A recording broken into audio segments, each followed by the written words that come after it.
Good afternoon. Today is the 18th of June and it's time for yet another not particularly interesting, very vague and probably quite boring vlog.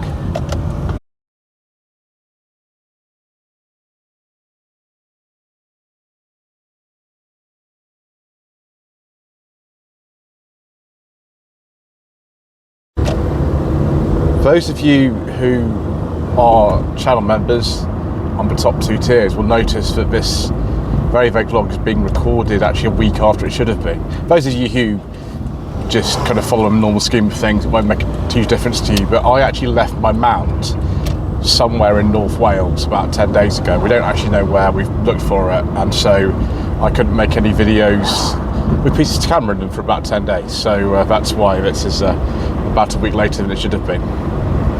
But I was asked an interesting question the other day on the channel. I forget the name of the person who actually asked me this, I do apologise, but it's a very, very interesting question, or at least it is for me. Is your job more difficult now than it was when you started 8 years ago?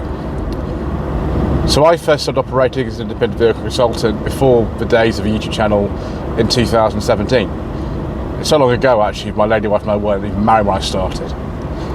And the very first job I did, and bear in mind a couple of unpaid jobs before I actually decided I could start charging for what I did, was a really simple job. It was in Surrey, and there were two dealerships opposite each other. One was a Skoda one, and one was a Kia one. And my friend needed a new car, she wanted a brand new one. She'd had a temporary car at the time, I think it was an old Honda Accord, someone had lent her, and she really needed a new car. This is in the days when PCPs were incredibly popular, finance rates were really low, and it was possible to get a stonking deal with loads of money off a car. So I decided that actually what she needed was a brand new one. She was quite happy to get one. She still got the car actually, and it was just a question of going to see a Citigo and a Picanto. The Picanto at the time, this was in the sort of last stages of the Mark II Picanto. It was right at the end of that, so the deals on were very keen. Citigo had been out a few years. This is a facelift one we were looking at, and it was nice, and literally she preferred the look of the Picanto to the Citigo, but when she drove the Citigo she found it drove a lot better. She didn't like the fact that at the time, a lot of Hyundais and Kias, I'm going to use the old pronunciation for Hyundai because this was what they were using at the time. A lot of those at the time, they had very jerky clutches and very sensitive throttle pedals, and it's the same kind of now, but she just couldn't get on with it. She went for a test drive and the car was fine apart from that. I think she was looking at the little engine, I think the 1 litre was at the time with the Picanto, and then there was a 1 litre with Citigo, which was the basic 59 horsepower version. And actually she just eventually decided that she could go for, I think it was called the colour edition or something like that, with the Citigo, and get the right colour she wanted. She just ordered the car exactly how she wanted it. Car came with white wheels, she'd want those, which is fair enough, and that's what she got. So that was a job that I did very early on. The second job that I remember doing was for a friend of mine, who had actually several cars on the channel. The car actually appeared years and years ago, very early days of the channel. It was an Audi, and we got it from a place very near Victoria Station, a little dealership that had a workshop in a Mews in Chelsea somewhere, I think it was. And the car wasn't very expensive. It was a 1998 Audi A3 automatic. Now you've got to remember, this is back in the days before things like the optional emission zone and things like that. It didn't exist at the time.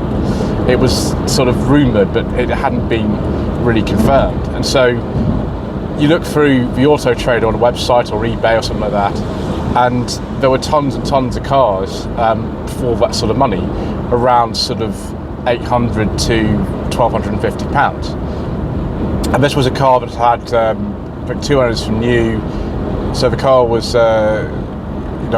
approaching 20 years old, and it was okay. There were a few things wrong with it. The fuel consumption wasn't very good on it, particularly it's a 1.8 automatic. But actually, she had that car for a lot longer than she expected. She had it a lot longer because of, I don't know, things happened, but it turned out to be all right. and I think she paid something like £1,100 for it. It was £1,100 or £1,200, and it had done quite low mileage. It wasn't bad. It was all right.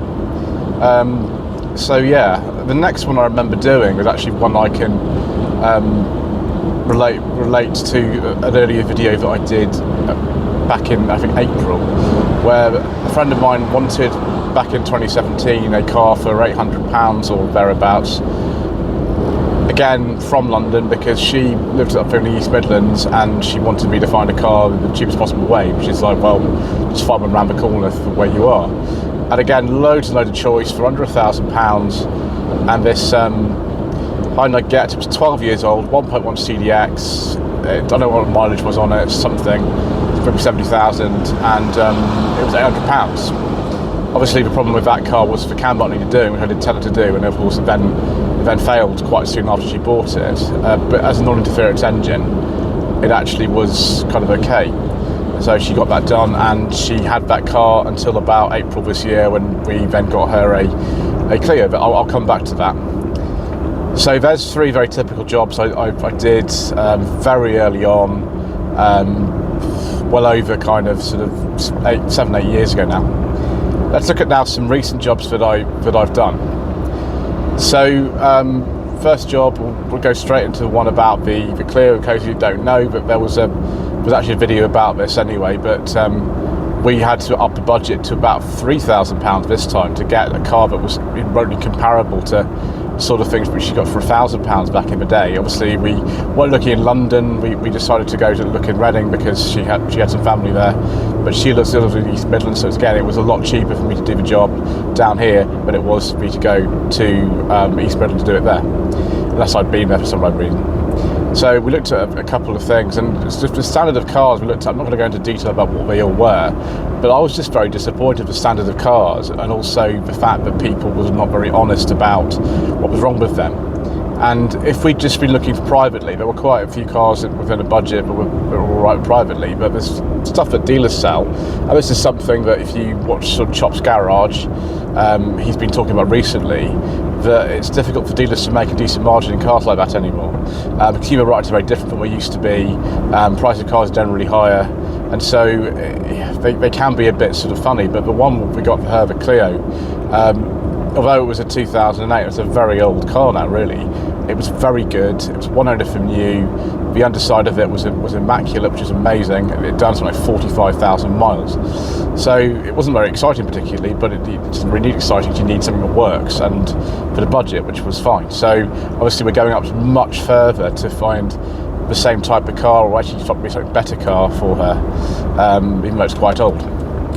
So next we've got a job I've quite recently done. I think we've sort of talked about this as well, with the Volkswagen Touran that I sourced. Now, this was a very interesting one because Volkswagen Tourans are incredibly overvalued at the moment. They are really expensive.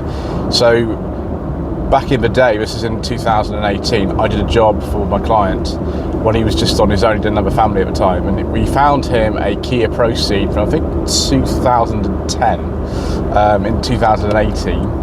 I think he paid like £3,500 for it. The service history wasn't amazing on it, but the chap who'd owned it had it a long time. I think he was the second owner, and that car was good. Unfortunately, it was written off about a year after. It wasn't his fault. It was parked up in London somewhere, and it got written off, and he got paid out for it, which was fine. And then he went abroad for a while. So that was the sort of thing he got, which I thought at the time was pretty good. This Kia Proceed was very nice, only a 1.4, 3-door in, I think it was white.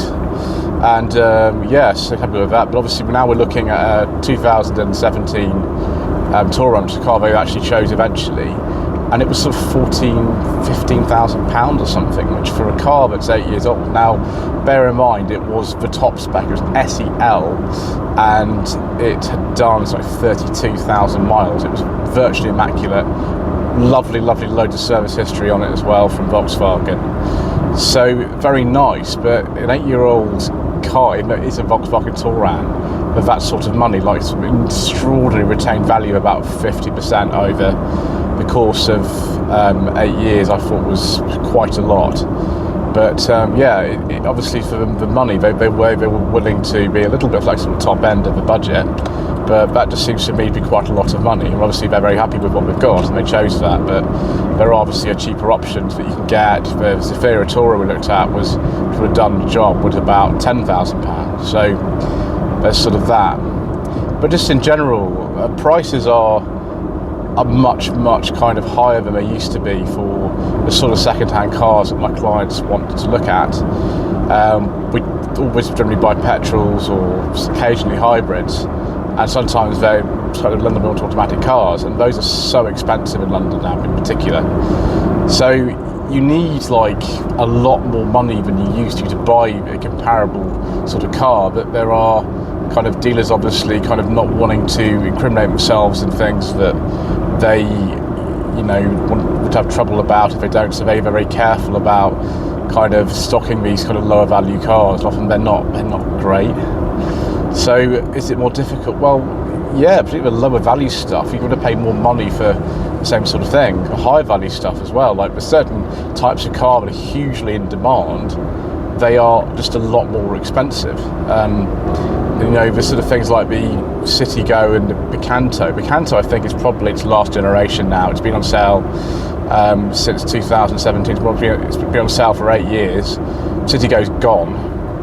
I mean, cars like that don't exist in great numbers anymore. So, yeah, if you look at comparable cars from 2017 or 2018 until now, it is a lot more difficult to find what it is for the money available.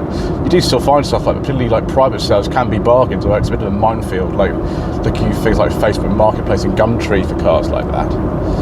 So yes, it's just an interesting thing. Some of you will find that an insight is helpful. Some of you, I don't know, it might not particularly bother you, but that's just something that I've experienced over the past 8 years I've been doing this job. Anyway, thank you ever so much indeed once again for watching. Please don't forget to subscribe to the channel, like this video, comment below, and we shall see you again soon for some more very vague and not particularly interesting musing.